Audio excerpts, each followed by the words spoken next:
the December 2019 producers letter is out, and I want to go through that with you guys. This is kind of Wizard101's year in review, just going through everything that they came out with this year, and also giving a little bit of hint at what we might see in the next year. So I'm excited to go through all of that with you guys, and yeah, see what they got in this producers letter. So I've already read through it one time, but this is where I'm gonna actually go in and speculate on some of the things that they talk about. So let me pull it up quick. So we always get a producer's letter in December, and I guess this year we got one in May. It just kind of depends. In 2018 we had one in August, so it just kind of depends when they want to put it out. But May and now December for the producer's letters. But here is the December one that just came out. Obviously their big update for the year was the Wizard City Underground, and I'm gonna be honest with you guys, I have not yet done the Underground, anything of it on live realm yet, on any of my characters. I'm just kind of waiting. I already did it in test realm, and I didn't think that I needed to do it yet on live realm, because farming for gear isn't something that I need to do right away. I don't need to have the best gear in the game as soon as it comes out.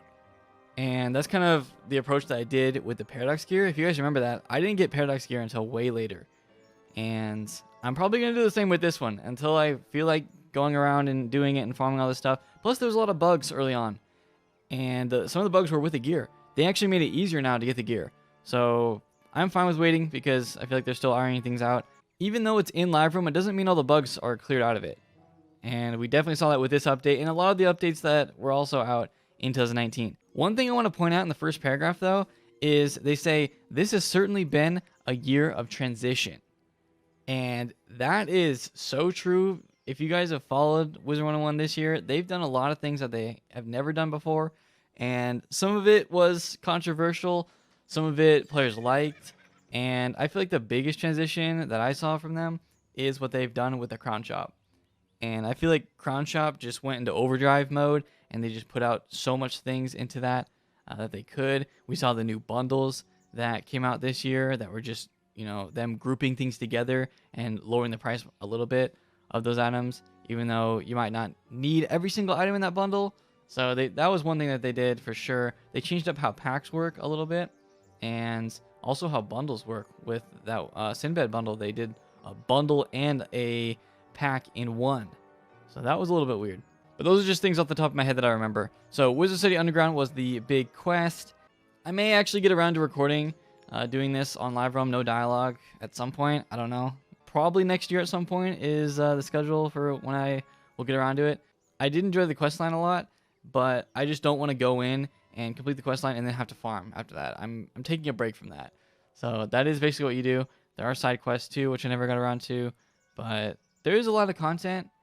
And even though if you can go through it pretty quickly, but if you do side quests, there's a decent amount of things. And plus, if you're farming the bosses, it might take a little bit. Though it should be easier now that they allowed you to craft the what is it? The Dragoon is the highest, and the Vanguard gear is the lower one that you have to craft. So you can craft that in order to craft the best gear.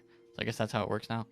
The Beastman Hunt was a big feature that they added, which was PvP, and you have forms that you take. You can't take any other stats outside of the game into this, which I like. And I actually had some fun doing Beast Moon. When it first came out on live realm, I played a lot. I only recorded like 1 or 2 matches of it, but I did enjoy it, and I just put out one recently, and you guys seem to really enjoy that. So maybe I'll get around to doing more Beast Moon, because I do think it's fun. I'm not going to be the person to level up on my forms to like the highest level and all that stuff. I'm going to play it casually and just enjoy it for what it is. But that is, yeah, that is a new feature that they added into the game, and I think it's pretty fun. The Cathlons, hey, look, it's me. They actually took a screenshot from the Fire Decathlon, it looks like. The Decathlons were a new addition this year, and I spent a lot of time doing the Decathlons. Because right in the beginning, it was crazy. Leaderboards were insane. People were trying so hard to get top leaderboard, to get the mount that they had at the time, and to get the pets. I never really cared about the pets, or the mount, but, you know, I still did it. I still attempted the Decathlons, and I did all videos on every single school of the Decathlon. So I have 7 videos, all schools of the Decathlon. I wanted to make sure I got that out. And I don't know if I'm going to be doing the 30 floors, 10 stages one. Probably not. I actually have some things to say about that in a future video, but they haven't come out with it yet. So I don't know what's happening. But I'm not looking forward to that. So the Cathlons, I'm kind of done with them. Unless they add more rewards or something, I'm going to not really post a Cathlon anymore. And if they come out with stage 10, I will do an opinion video on that just to let you guys know how I feel about it, because I do have a strong opinion on it. And I think they could have done a better job with it. Okay, I moved around so I don't get kicked from the game because that'd be weird. Let's continue down here. So Sinbad Gauntlet and packs.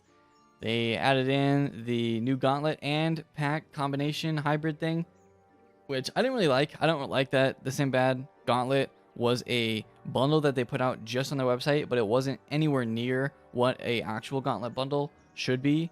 I didn't like that at all. But I guess they made it easier to get it, even though it's the same price. You get less for the same price, so that's why I didn't like it. But they added Spellwriting into the game, even though it's a very slow start to Spellwriting. I expected to be able to go in and start farming for my Leprechaun, which is in the game already, but you can't get the spellments for it. I expected to be able to upgrade my rank 1 and rank 2 spells right when it came out, but that never happened. So I don't know what's going on with this and why they're showing a Firecat being upgraded, but you can't even upgrade Firecat yet. So I think there's a lot of things that could have been better with the Spellwriting. I already did a whole video on that, but I know now you can do Krampus and Reindeer Knight. You have to farm for those, but you can get it. And I don't know, they're just like starting really small with the Spellwriting. And they're also putting the Spellments in packs, which I don't know if that's a good thing or bad, probably bad. But it just depends if they're in packs and if there is a way for it to drop without spinning crowns. That's kind of what I'm looking for. Another thing I want to mention about this, I don't think I said this in a video yet, is you can unlock spells with Spellments. If you get enough Spellments of a spell that you don't have, you will unlock it. The first tier is you getting the spell. So you can work your way up to getting Reindeer Knight, to getting Krampus. That's actually the only way to unlock Nightbringer and Daybreaker. But you can do it with the other spells as well. So you can get, if you never can get Reindeer Knight dropped from Lore Master, that is a way to get it. Even though I feel like Reindeer Knight drops a decent amount from her. But that is a way to get it. You can unlock it. This first one is you unlocking the spell. The second one is you upgrading it. If you already have it, you already have the rank 1. Then you move on, spend the Spellments, and you get that increase in damage, which on this example is only 5. So I guess it starts small. But I never did a video on the Backpack Butler, and I feel kind of bad because this was a good update. And I haven't used it yet.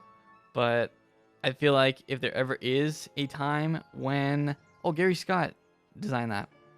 If there ever is a time that I need to find something, I will just buy it, even if I haven't made a video on it, and just be able to look for that, because this is a great addition. Same with the sorting of the pet kiosk. Never got around to making that video, but maybe I still will. I don't know. It's kind of up in the air. But that is a good addition. Then they did some first-time user experience stuff. I didn't really look too much into that. I don't think it was that much. But, I mean, I guess if you count the Unicorn Way, that was pretty big. But we'll see if they continue to expand on that next year.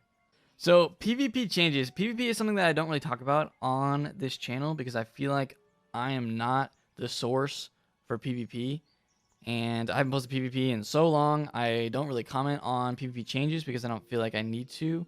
There's other places that you guys can find that information. But they did nerf some things.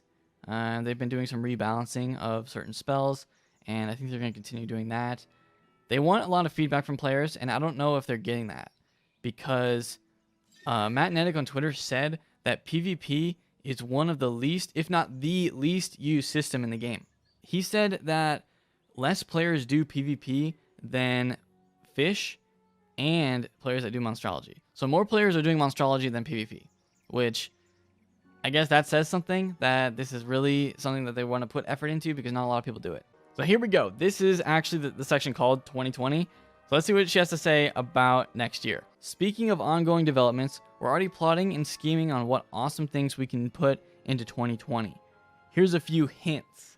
I've already looked at these and I've been trying to think of like good ideas for it, but I don't know. They're really vague. So let's see what you guys think. But here's the first one. Fashion and function will become more coordinated. So this has to do with your gear and probably stitching. So I'm trying to think how stitching and your gear can come together to be more coordinated. And I mean, we already have stitching in the game. For 100 crowns, you can stitch your gear to look like anything you want, which is really nice. But how is that going to become more coordinated? I'm wondering if they could change how you unstitch, because unstitching is really annoying. That is one thing that I wish could be changed. because you have to unstitch every single thing, and you still pay 100 crowns. I don't know why you have to pay 100 crowns to unstitch. I can understand stitching for 100, but unstitching as well is kind of annoying. So I would hope that they would change that. I don't know if they will, because that's been a staple of the game. Stitch and unstitch, 100 crowns each. But I would like to see that changed. So not sure exactly what this means. Let me know if you guys have any suggestions in the comments. But we're moving on to the next one. It would be fitting that a hamster was behind all the chaos in... And if I had to fill in the blank here, I would say in the Decathlon. Though that might not be it. Because the only place that I can think where a hamster was is the Decathlon. And those hamsters were given as pets. So why are we getting hamsters as pets in the Decathlon? What does that have to do with it? Why are the hamsters school themed? I have no clue. Is there some kind of like bigger hamster guy behind this? Some kind of hamster villain? But why is he giving out his hamsters as pets for the wizards? What does that have to do with it? So I don't know. Maybe they're gonna kind of make some kind of storyline behind the Cathlons as to why we're doing it, why they exist, why all these monsters are suddenly in this tower that we have to defeat. That's the only thing I can think of for that one, because I'm not sure where else a hamster would be. If they mention hamsters more places in the game, I'm not sure. Here is the last one. It will be more important and lucrative than ever to assemble your squad and support each other. This makes me feel like there's going to be more content that encourages you to find your own teams. That's going to be more difficult, better rewards, and that's all I can think of for that one, because more important and lucrative to assemble your squad and support each other. What I'm scared about with this is if they say something like this, does that mean that we're going to get more gear upgrades already? Maybe they're planning this for the end of the year, but I don't know. Wouldn't the end of this year be, or next year, be a new world? That's what people are guessing, and it just makes sense because they skipped this year, and next year should be a new world, but I don't know.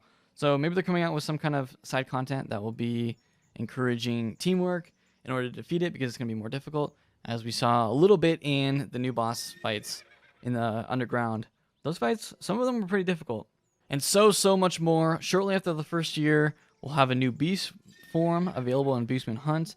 The first 30-floor decathlon will launch. I'm not doing that. I will talk about it, but I'm not doing it. And there may be some other unexpected and unique surprises in store for January. Our team has worked really hard this year to pack 2019 with amazing updates, and we plan on continuing this trend and building on it in the next. Okay. Told you the spiral is going on, and also the charity mount, which I haven't done yet. But yeah, so that is the producer's letter. I plan on making another video towards the end of this year called Wizard101 in 2020, because I made one last year called Wizard101 in 2019. I kind of just give my thoughts on what I think the game is going to come out with in the next year. And I really want to do that for 2020 because I feel like 2020 is such a monumental year. It's the start of a new decade. And this video could reach people that don't even know that Wizard101 exists. Still, they might have thought that the game closed years and years ago. But in reality, the game is going on what will be 12 years old in 2020. And that's crazy. So I do want to make that video. Hope you guys support that when it comes out. Probably end of this year, or end of the year and end of the month. And yeah, look out for that. Probably around Christmas time. Not kicked, by the way, for inactivity. I'm still here. But yeah, that is the producer letter. Hope you guys enjoyed me going through it and kind of giving my opinion on some of the hints and some of the things that we got in 2019. I have a lot of hopes for 2020. I'll put that in my other video, but I hope it's good. And this year was kind of weird. I'm not going to lie. This year was kind of weird for Wizard101. A lot of changes. So that's going to do it for this video. Please leave a like if you guys have enjoyed it to support me and the channel. If you're not already subscribed to the channel, go ahead and do that now so you know when I post more Wizard videos in the future. And I'll see you all next time.